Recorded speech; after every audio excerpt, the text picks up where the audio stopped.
les classes de piano étaient pleines. C'est mon professeur de solfège qui m'a parlé du clavecin. Il y a une classe de clavecin qui venait de s'ouvrir. Donc j'ai pas vraiment choisi, mais par contre j'ai appris petit à petit à l'aimer.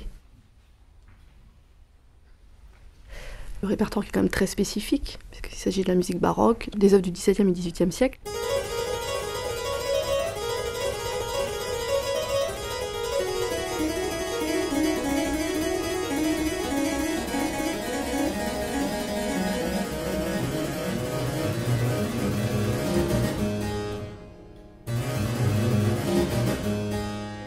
Ce que j'aime, et de plus en plus, j'allais dire, avec cet instrument, c'est la sonorité qui est très particulière.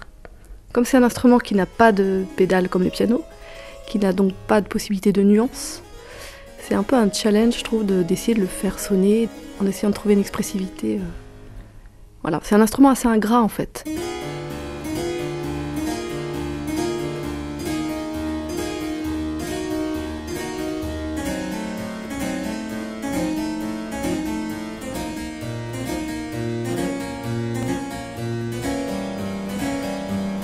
Ce qui est, oui, très touchant dans cette musique, effectivement, c'est que ça parle aux gens aussi parce qu'il y a des harmonies aussi particulièrement touchantes, je dirais.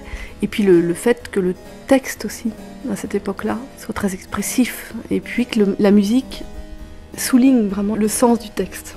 Il y a un rapport texte-musique qui est très fort, extrêmement fort. La musique exprime vraiment le sens des mots. Ce qui est très important, c'est l'utilisation de certaines tonalités pour exprimer un caractère. Ça, c'est propre à la musique baroque. Et ça, je pense, ça touche les gens, sans qu'ils le sachent, vraiment.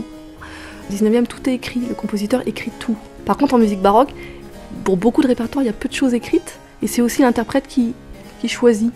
Enfin, il y a une énorme part de liberté dans l'interprétation en musique baroque, qu'on ne trouve pas du tout dans le 19e. C'est vraiment un autre langage. Il y a presque un don de soi, enfin aussi dans l'interprétation, quoi. Ça va très loin, effectivement. On n'interprète juste pas la partition, ça va au-delà de ça.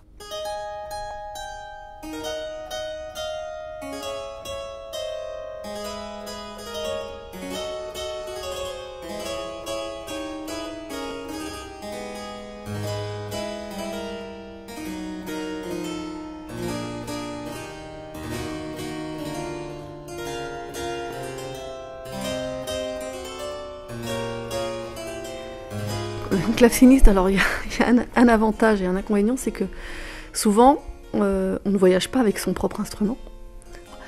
Mais c'est vrai que je pense qu'on fait peut-être moins couple, je dirais, avec l'instrument parce qu'on change tout le temps au gré des concerts. Il y a effectivement des clavecins sur lesquels je me sens vraiment bien. J'ai enregistré justement mon dernier disque, un disque Bach, sur un instrument sur lequel j'ai eu un coup de foudre, vraiment. C'est la première fois que je l'ai joué, je me suis dit, oh là là, il faut que je fasse quelque chose avec cet instrument. Du coup, j'étais très heureuse qu'on me propose de faire un enregistrement dessus. Il s'agit d'un instrument historique en plus, donc un instrument du 18e, donc là, c'était très émouvant. En tout cas, et c'était vraiment un coup de foudre. C'est surtout au niveau du son. Et surtout, on a l'impression que l'instrument me parle, c'est-à-dire que je joue et j'ai l'impression qu'il répond exactement à ce que je lui demande. Et c'est souvent avec les instruments historiques que ça se passe, ce genre de choses. C'est très émouvant, puis très inspirant, parce que c'est des instruments exceptionnels. Et quand j'ai joué l'instrument historique, il résonnait tellement plus que mon instrument que j'étais obligée de revoir tous les tempi, de jouer beaucoup plus lentement certaines pièces, parce que tout simplement il résonnait tellement à mes oreilles qu'il fallait que je prenne plus de temps sur certaines pièces. Ça, c'était étonnant aussi. Ah ouais. Moi, j'aimerais le jouer en concert, ce clavecin. J'aime bien me retrouver seule aussi avec l'instrument, j'aime bien. Jouer souvent le soir d'ailleurs, ou la nuit même. D'avoir un rapport comme ça, seule avec mon instrument, j'aime bien. Et puis évidemment, le concert, c'est autre chose. Je choisis un programme parce que je l'aime et que j'ai du coup envie de le faire entendre. Et puis de faire connaître aussi le clavecin.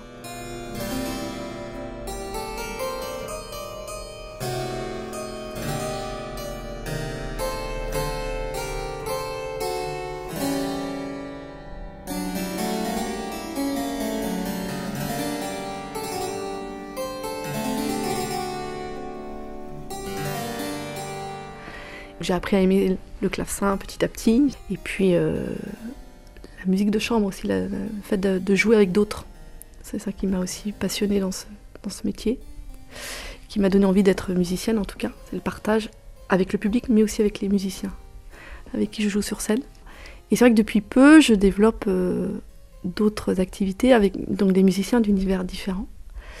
Mais ça s'est fait un petit peu, je dirais pas par hasard, mais si, c'est quand même au gré des rencontres aussi qu'on fait dans le milieu de la musique.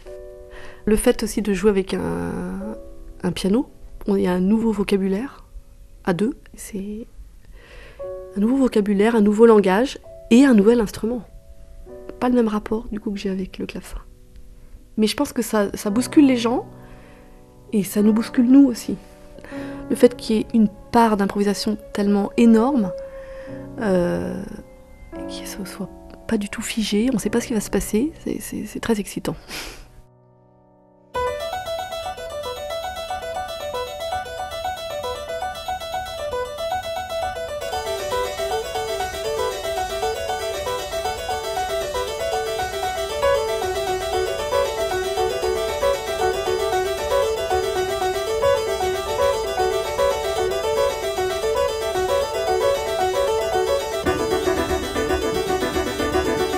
C'est déjà, je pense, un engagement et des deux côtés. Enfin, c'est pas juste on se rend compte. J'ai pris du temps pour trouver cet état de lâcher prise, quoi, et essayer d'y aller. Mais c'est aussi parce que Édouard m'a poussé, m'a encouragé en me disant mais allez, vas-y, lance-toi. Et c'est vrai qu'au début, c'était difficile. Voilà, donc il y a une confiance entre nous, je pense, et envers moi-même aussi. Moi, j'ai énormément appris avec Édouard, et je pense que lui aussi, parce qu'on vient de deux univers totalement différents, on a des parcours qui n'ont rien à voir, et je pense que c'est ça, cette espèce d'émulation, je dirais, entre nous, qui fait que, voilà, moi j'apprends encore beaucoup. Voilà, c'est ça aussi qui m'intéressait, d'apprendre.